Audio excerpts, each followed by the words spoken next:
আবহাওয়া সম্পর্কিত খবরের জন্য দয়া করে এই চ্যানেলটি সাবস্ক্রাইব করুন এবং মিলন কুমারের সাথেই থাকুন। আবহাওয়া অধিদপ্তরের পূর্বাভাস অনুযায়ী আজ কলকাতা ও পার্শ্ববর্তী অঞ্চলে দিনের আকাশ থাকবে আংশিক মেঘাচ্ছন্ন।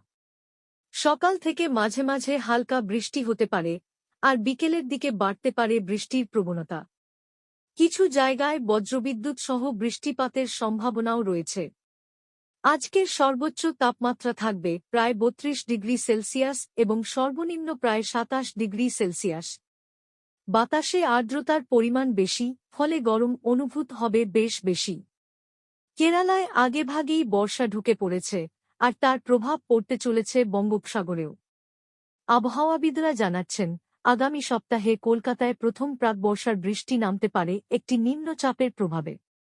তবে এর মানে এই নয় যে বর্ষা একেবারেই ঢুকে পড়ছে, এর জন্য এখনও অপেক্ষা করতে হবে জুন মাস পর্যন্ত। বিশেষ পরামর্শ, আজ বাইরে বের হলে অবশ্যই ছাতা নিয়ে বেরুন এবং পর্যাপ্ত জল পান করুন। এই ছিল আজকের আবহাওয়ার আপডেট। ধন্যবাদ।